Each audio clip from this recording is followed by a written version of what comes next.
नगर के आखिरी छोर पर, जहां कोलाहल समाप्त होता और प्रकृति की सीमा शुरू होती थी, वहां एक विशाल हवेली खड़ी थी। वह घर किसी किले जैसा भव्य था, पर उसकी भव्यता ईंट पत्थरों में नहीं बल्कि उसके अनोखे स्वरूप में थी। उस हवेली में न तो कोई नक्काशीदार दरवाजा था, न लोहे की जंजीरें और न ही सुरक्षा के लिए खिड़कियों पर लगी कोई जाली। चारों ओर ऊंची दीवारें थीं, लेकिन बाहर निकलने का रास्ता एक चौड़ा और खुला गलियारा था, जो दिन रात हर किसी के लिए खुला रहता था। उस मकान में ताला क्यों नहीं था, ये जानने के लिए कहानी को अंत तक सुने। जब भी कोई अजनबी उस रास्ते से गुजरता तो ठिठक कर रह जाता। वह अक्सर ग्रामीणों से पूछता, क्या यह कोई खंडहर है या यहाँ कोई रहता नहीं? गांव वाले मुस्कुराकर उत्तर देते, नहीं साहब, यह इस नगर के सबसे प्रतिष्ठित साहूकार का घर है। यह सुनकर लोग अचरज में पड़ जाते। भला एक साहूकार जिसके पास अपार धन संपत्ति हो, वह बिना दरवाजे और पहरे के कैसे रह सकता है? क्या उसे लुटेरों का भय नहीं? लोग इसे साहस का नाम देते, लेकिन साहूकार की दृष्टि में यह कुछ और ही था। साहूकार अक्सर एक बात दोहराया करते थे, जो उनके पूर्वजों से उन्हें विरासत में मिली थी। ताले और जंजीरें चोरों को नहीं रोकती, बल्कि वे हमारे भीतर के भय को पालती हैं। जिस दिन इंसान सुरक्षा के लिए तालों पर निर्भर हो जाता है, उसी दिन अपनों पर से उसका भरोसा मर जाता है। और जहां भरोसा मर जाए, वहां लक्ष्मी का वास नहीं, केवल चिंता का निवास होता है। यह परंपरा कोई एक दो दिन की नहीं थी। कई पीढ़ियां बीत गईं, समय बदला, राजा बदले और शासन बदले। हवेली का रंग हर दीपावली पर बदलता रहा, कभी गेरुआ, कभी दूधिया सफेद। पर उस चौखट पर कभी दरवाजा नहीं लगा और न ही कभी ताला लटका। उस घर के खुले रास्ते का अर्थ केवल सुरक्षा का अभाव नहीं था, बल्कि वह इस बात का प्रतीक था कि अतिथि का स्वागत हमेशा है। घर के भीतर कोई छल कपट नहीं छिपा है। साहूकार ने समाज के प्रति अपना हृदय और घर दोनों खुला रखा है। हैरानी की बात तो यह थी कि उस नगर के चोर भी उस घर की ओर बुरी नजर से नहीं देखते थे।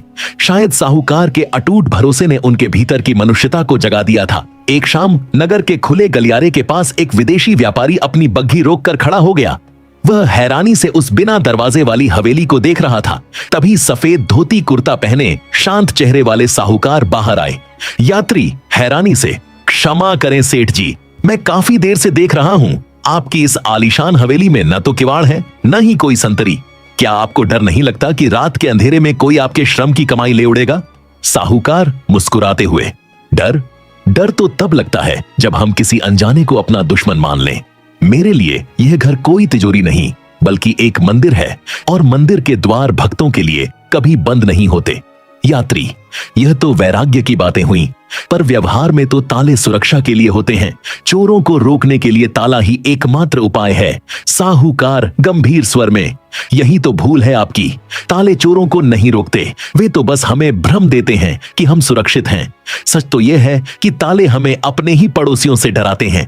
जिस क्षण मैंने दरवाजे पर कुंडी लगाई, उसी क्षण मेरा अपने समाज पर से भरोसा मर जाएगा, और जिस घर में भरोसा मर जाए, वह घर नहीं, कैदखाना बन जाता है। यात्री अविश्वास के साथ, पर सेठ जी, दुनिया लालची है। अगर आज रात कोई अंदर घुस आए तो? साहूकार, तो वह कुछ लेकर ही जाएगा, मेरा कुछ छीन कर नहीं। जिसने मांगना नहीं सीखा वही चुराता है। मेरे पूर्वजों ने 5 पीढ़ियों से यही सिखाया है कि अगर नीयत साफ हो और द्वार खुला हो, तो चोर के मन में भी चोरी से बड़ा अपराध बोध जन्म ले लेता है। विश्वास की शक्ति लोहे की जंजीरों से कहीं अधिक मजबूत होती है। यात्री प्रभावित होकर, अद्भुत, मैंने दुनिया घूमी है, पर ऐसी सुरक्षा कहीं नहीं देखी, जहां दीवारें तो हैं पर बंदिशें नहीं। साहूकार, साहब, घर का रंग समय के साथ बदलता रहा है, पर हमारे संस्कारों की यह खुली चौखट कभी नहीं बदली। यहां ताला नहीं, तसल्ली लटकती है। नगर के उस पुराने बरगद के नीचे, जहां शाम ढलते ही लोग चर्चा के लिए जुटते थे, साहूकार जी बड़े शांत भाव से बैठे थे। तभी उनके एक पुराने मित्र ने बात छेड़ी, साहूकार जी, अब आपके दोनों बेटे जवान हो गए हैं। नगर में हर कोई उनकी सज्जनता की मिसाल देता है। मेरे जानने में कुछ बहुत ही संस्कारी और अच्छे परिवार हैं। अगर आप कहें तो उनके विवाह की बात चलाऊं। साहूकार जी के चेहरे पर एक सौम्य मुस्कान आई।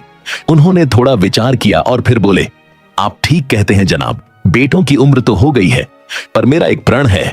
मैं अपने बेटों का विवाह ठीक उसी तरह करूंगा जिस तरह मेरे पिता ने मेरा विवाह किया था, न उससे कम न उससे अलग। उस व्यक्ति के मन में बड़ी उत्सुकता जाग उठी। वह सोचने लगा कि ऐसा क्या खास था साहूकार जी के विवाह में।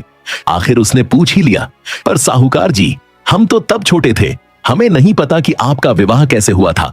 ऐसी क्या विशेष घटना थी जिसे आप आज भी दोहराना चाहते हैं? अगर आप भी इस घटना को जानना चाहते हैं तो कहानी को अंत तक सुने। साहूकार की आंखों में अपने अतीत की चमक और भविष्य के लिए एक गहरा विश्वास था। उन्होंने अपने दोनों बेटों को पास बुलाया और उनके हाथों में दो दो चमकदार हीरे रख दिए। दिखने में वे चारों पत्थर एक समान थे, लेकिन उनके पीछे का रहस्य केवल साहूकार जानते थे। साहूकार ने गंभीर स्वर में कहा, मेरे बच्चों, आज तुम्हारे जीवन की सबसे बड़ी परीक्षा का दिन है। तुम्हारे हाथों में जो दो हीरे हैं, उनमें से एक हीरा असली है और दूसरा कांच का टुकड़ा यानी नकली। अब मेरी बात ध्यान से सुनो। तुम दोनों आज इसी वक्त इस घर से निकलोगे। तुम्हारे पास फूटी कौड़ी भी नहीं होगी। तुम्हें अपनी बुद्धि और मेहनत के दम पर अपना रास्ता बनाना है। याद रहे, तुम्हें इन हीरों को बेचना नहीं है, बल्कि इन्हीं हीरों के सहारे अपनी आजीविका कमानी है और धन अर्जित करना है। तुम जिस भी नगर या गांव में जाओ, तुम्हें अपनी अंतरात्मा से पूछना होगा कि वह कौन सा व्यक्ति है जिससे तुम इन हीरों की पहचान करवाओगे। तुम हर किसी के सामने हाथ नहीं फैलाओगे। तुम्हें उस पारखी को ढूंढना है जो सच और झूठ का अंतर जानता हो। जब तुम उस व्यक्ति से पूछोगे, इनमें से असली कौन सा है और नकली कौन सा, और यदि वह व्यक्ति असली हीरे की सही पहचान कर ले, तो समझ लेना कि तुम्हारी खोज पूरी हुई। मेरे पुत्रों, यह हमारे परिवार की बरसों पुरानी परंपरा है। जब वह व्यक्ति असली हीरे को पहचान ले, तो तुम्हें उसकी पुत्री का हाथ मांगना होगा और उसे अपनी अर्धांगिनी बनाकर इस घर में लाना होगा। तुम्हारी मां भी इसी तरह एक पारखी की बेटी बनकर इस बिना दरवाजे वाली हवेली में आई थी। उन्होंने पत्थर और रत्न का अंतर पहचान लिया था, इसीलिए आज हमारा घर विश्वास के दम पर टिका है। जाओ और याद रखना, असली हीरा वही पहचान सकता है जिसकी अपनी नीयत साफ हो। जो लालच में अंधा होगा, वह कांच को भी हीरा बता देगा। तुम्हें केवल पत्थर की परख करने वाला जौहरी नहीं, बल्कि इंसान की परख करने वाला परिवार ढूंढना है। दोनों बेटों ने अपने पिता के चरण स्पर्श की और उन हीरों को अपनी पोटली में बांधकर बिना पीछे मुड़े नगर की ओर निकल पड़े। उनके मन में पिता के शब्द गूंज रहे थे कि यह केवल हीरों की नहीं, बल्कि उनके अपने धैर्य और चरित्र की भी परीक्षा थी। नगर की सीमा पार करते ही दोनों भाइयों के सामने मीलों तक फैला कच्चा रास्ता और अनिश्चित भविष्य था। जेब में एक ढेला भी नहीं था, बस हाथ में वे दो चमकते हुए पत्थर थे, जिनमें से एक उनकी किस्मत बदल सकता था और दूसरा केवल छलावा था। चलते चलते दोपहर की चिलचिलाती धूप ने उन्हें थका दिया। दोनों भाई एक विशाल बरगद के पेड़ के नीचे बैठ गए और गहरी सोच में डूब गए। छोटा भाई परेशान होकर बोला, भैया, पिताजी की शर्त बड़ी कठिन है। उन्होंने कहा है कि इन हीरों को बेचना नहीं है, पर इन्हीं से कमाई भी करनी है। बिना बेचे भला पत्थर से पैसा कैसे कमाया जा सकता है? बड़े भाई ने कुछ देर आंखें मूंद कर विचार किया और फिर उसके चेहरे पर एक आत्मविश्वास भरी मुस्कान आई। उसने कहा, पिताजी ने हमें केवल हीरे नहीं, बल्कि एक अवसर दिया है। देखो, दुनिया में हर व्यक्ति खुद को पारखी समझता है। हम लोगों के इसी अहंकार और जिज्ञासा का उपयोग करेंगे। बड़े भाई ने अपनी योजना समझाते हुए कहा, हम जिस भी व्यक्ति के पास इन हीरों की पहचान के लिए जाएंगे, उसके सामने पहले एक शर्त रखेंगे। हम उनसे कहेंगे, हुजूर, हमारे पास दो अनमोल रत्न हैं, आप इनकी परीक्षा कीजिए। यदि आप असली और नकली हीरे की सही पहचान नहीं कर पाए, तो हार के रूप में आपको हमें 10 स्वर्ण मुद्राएं देनी होंगी। लेकिन यदि आपने सही पहचान कर ली, तो हम अपनी शर्त के अनुसार आपके परिवार से जुड़ जाएंगे और आपकी पुत्री से विवाह कर लेंगे। छोटे भाई को यह विचार बहुत पसंद आया। यह न केवल उनकी कमाई का जरिया था, बल्कि उनके पारखी ससुर को ढूंढने का एक सटीक तरीका भी था। यही फैसला करके दोनों भाई आगे बढ़े और एक समृद्ध नगर में दाखिल हुए। वहां उन्होंने सबसे बड़े और आलीशान घर का पता पूछा। वह घर उस नगर के एक बहुत बड़े साहूकार का था। दोनों भाई उस साहूकार की चौखट पर जा खड़े हुए। दरबान ने जब दो सजीले नौजवानों को देखा तो उन्हें भीतर ले गया। नगर का वह सेठ मखमल के गद्दे पर बैठा हुक्का गुड़गुड़ा रहा था। बड़े भाई ने आगे बढ़कर सलीके से प्रणाम किया और अपनी पोटली से वे दो हीरे निकालकर सामने रख दिए। सेठ की आंखें हीरों की चमक देखकर चौंधिया गईं। बड़े भाई ने अपनी वही शर्त दोहराई, सेठ जी, सुना है आपकी पारखी नजर से कुछ नहीं छिपता। ये दो पत्थर देखिए, इनमें से एक करोड़ों का हीरा है और दूसरा कांच। यदि आप गलत साबित हुए तो आपको 10 स्वर्ण मुद्राएं हर्जाना देना होगा, और यदि आप जीत गए तो हम आपके दास और दामाद बनने को तैयार हैं। सेठ ने मुस्कुराकर हीरों को हाथ में लिया। उसे लगा कि मुफ्त की 10 मुद्राएं मिल रही हैं या फिर एक घर जमाई मिल रहा है। हवेली के भीतर का दृश्य बड़ा ही रोचक हो चला था। एक ओर भाइयों की चतुराई थी, तो दूसरी ओर लालच और कौतूहल का जाल बिछा हुआ था। साहूकार की दोनों जवान बेटियां दरवाजे के पीछे ओंठ लेकर खड़ी थीं। उनकी धड़कनें तेज थीं और वे एक एक शब्द बड़े ध्यान से सुन रही थीं। उनके मन में लड्डू फूट रहे थे। उन्होंने सोचा, पिताजी तो शहर के सबसे बड़े जौहरी और साहूकार हैं, उनके लिए पत्थर और रत्न का भेद करना भला कौन सी बड़ी बात है। वे अभी असली हीरे की पहचान कर लेंगे और ये दोनों सजीले और बुद्धिमान नौजवान हमारे पति बन जाएंगे। हमारा भाग्य तो जैसे चमक उठा है। लेकिन हवेली की बाहरी दीवार के पास साये की तरह दुबका एक कुख्यात चोर भी यह सब सुन रहा था। उसकी आंखों में चमक और मन में पाप था। उसने मन ही मन हिसाब लगाया, अगर साहूकार ने सही पहचान कर ली तो मैं इन भाइयों के पीछे लगूंगा और इनके हाथ से वे बेशकीमती हीरे उड़ा लूंगा, और अगर साहूकार हार गया तो इन भाइयों की जेब में 10 सोने की मुद्राएं आएंगी। हीरे मिलें या मोहरें, आज मेरी चांदी ही चांदी है। उधर कमरे के भीतर नगर का वह प्रतिष्ठित साहूकार पसीने पसीने हो रहा था। उसने एक पत्थर उठाया, फिर दूसरा। उसने कभी उन्हें रोशनी के सामने किया तो कभी अपनी पारखी आंख से उन्हें टटोला। उसे लगा कि एक पत्थर थोड़ा भारी है, शायद वही असली हो। फिर लगा कि दूसरे की चमक ज्यादा तीखी है, शायद वही असली हो। उसका अहंकार उसे कह रहा था कि वह कभी गलत नहीं हो सकता, लेकिन उसकी बुद्धि उसे धोखा दे रही थी। घंटों की मशक्कत और बारीकी से जांच करने के बाद उसने एक पत्थर पर उंगली रखी और पूरे आत्मविश्वास के साथ कहा, यह रहा तुम्हारा असली हीरा। दोनों भाई मंद मंद मुस्कुराए। बड़े भाई ने शांति से कहा, क्षमा करें सेठ जी, आपकी नजर चूक गई। यह जिसे आप हीरा कह रहे हैं वह केवल तराशा हुआ कांच का एक सुंदर टुकड़ा है। साहूकार का चेहरा फक पड़ गया। नगर का इतना बड़ा जौहरी आज मात खा चुका था। अपनी साख बचाने के लिए उसके पास और कोई चारा न था। हार मानकर और अपना सिर झुकाकर उसने 10 सोने की मुद्राएं संदूक से निकाली और भारी मन से उन भाइयों के हाथ में रख दी। साहूकार की बेटियां मायूस होकर पीछे हट गईं और बाहर खड़ा चोर अपनी उंगलियां चटकाने लगा। उसे पता था कि अब इन भाइयों की पोटली भारी हो चुकी है। साहूकार ने बड़ी हसरत से पूछा, आखिर तुम्हें यह हुनर कहां से मिला? बड़ा भाई बोला, सेठ जी, यह हुनर नहीं, हमारे घर की परंपरा है। जहां ताले नहीं होते वहां आंखें और बुद्धि हमेशा जागती रहती हैं। भाइयों ने मुद्राएं समेटी और उस नगर से विदा लेने के लिए कदम बढ़ाए, पर उन्हें आभास नहीं था कि एक साया उनके पीछे लग चुका है। नगर की सीमा से अभी वे दोनों भाई कुछ ही कोस दूर निकले थे कि अचानक झाड़ियों के पीछे से 4 खूंखार चोर निकले और उन्होंने भाइयों को चारों ओर से घेर लिया। यह इलाका सुनसान था, लेकिन पास ही के ऊंचे घने पेड़ों पर 2 लकड़हारे की बेटियां सूखी लकड़ियां बीनने छड़ी हुई थीं। उन्होंने जैसे ही नीचे हलचल देखी, वे चुपचाप पत्तों की ओट में छिप गईं। उन्होंने अपनी सांसें रोक लीं और शांत रहकर नीचे का पूरा माजरा देखने लगीं। चोरों ने भाइयों के पास विरोध करने का मौका ही नहीं दिया। उन्होंने पीछे से प्रहार किया, जिससे दोनों भाई अचेत बेहोश हो गए। लकड़हारे की बेटियां ऊपर से देख रही थीं कि कैसे वे चोर भाइयों को घसीटते हुए झाड़ियों के पीछे बनी एक पुरानी गुफा के गुप्त कमरे में ले गए। भीतर ले जाकर चोरों ने बड़े भाई की कमर से बंधी वह पोटली खोल ली, जिसमें 10 सोने की मुद्राएं चमक रही थीं। मुख्य चोर ने अट्टहास करते हुए कहा, आज तो बिना मेहनत के ही जैकपॉट लग गया। उसने वे सारे सिक्के एक मिट्टी के मटके में भरे और उसे कोने में रख दिया। चोरों को लगा कि भाई अभी घंटों तक होश में नहीं आएंगे, इसलिए वे बाहर जश्न मनाने और शराब पीने निकल गए। जैसे ही चोर बाहर गए, पेड़ों पर बैठी वे दोनों लड़कियां फुर्ती से नीचे उतरीं। वे दबे पांव उस गुप्त कमरे के भीतर दाखिल हुईं। उन्होंने देखा कि दोनों भाई बेसुध पड़े हैं। समय कम था, इसलिए उन्होंने पास पड़े घड़े से ठंडा पानी अंजलि में भरा और बड़े वेग से भाइयों के चेहरों पर डाला। पानी की ठंडी बौछार पड़ते ही दोनों भाइयों की आंखें खुल गईं। वे हड़बड़ाकर उठने ही वाले थे कि एक लड़की ने उनके मुंह पर हाथ रख दिया और फुसफुसाकर कहा, चुप रहिए, बाहर मौत खड़ी है, वे चोर फिर अंदर आते ही होंगे। दूसरी लड़की ने पलक झपकते ही कोने में रखे मटके से वे सोने के सिक्के निकाले और अपनी ओढ़नी में बांध लिए।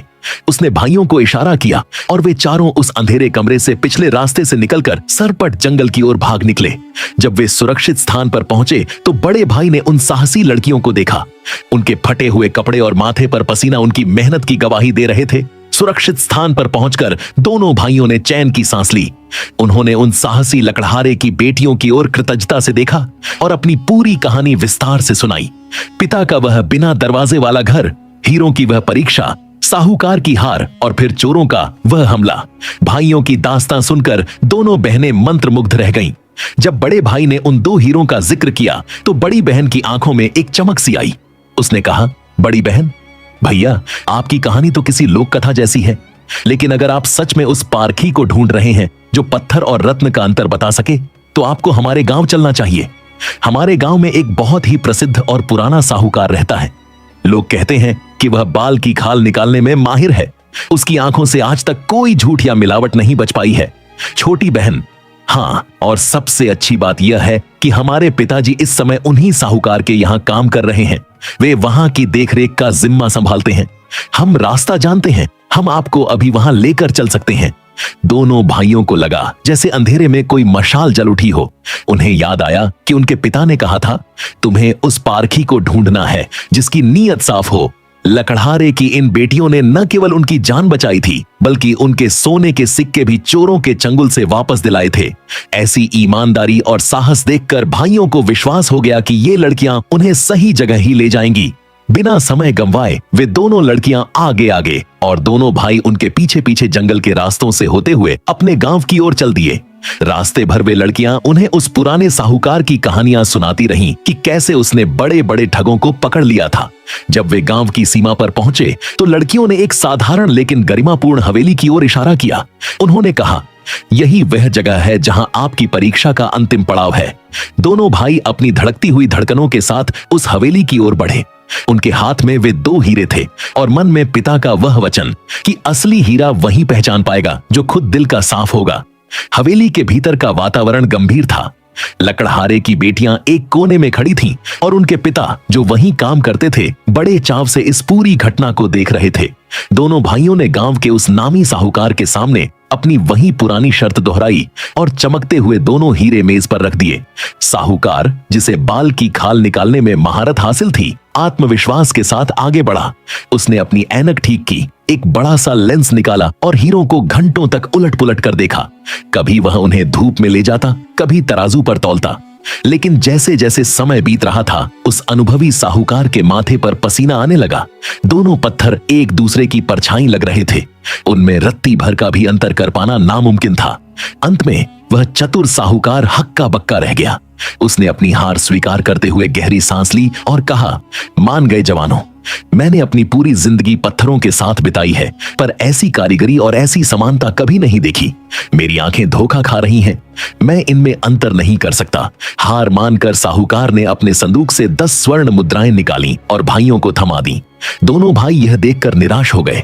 उन्हें धन तो मिल रहा था, पर वह पारखी नहीं मिल रहा था जिसकी उनके पिता को तलाश थी। वे भारी मन से उठकर जाने ही वाले थे कि पीछे से एक शांत और बुलंद आवाज आई। खड़ा वह साधारण सा लकड़हारा, उन लड़कियों का पिता, आगे आया और बोला, जरा रुकिए बेटा, अगर आप आज्ञा दें तो क्या मैं एक बार इन पत्थरों को देख सकता हूं? मुझे लगता है कि मैं असली हीरे की पहचान कर सकता हूं। यह सुनकर कमरे में सन्नाटा छा गया।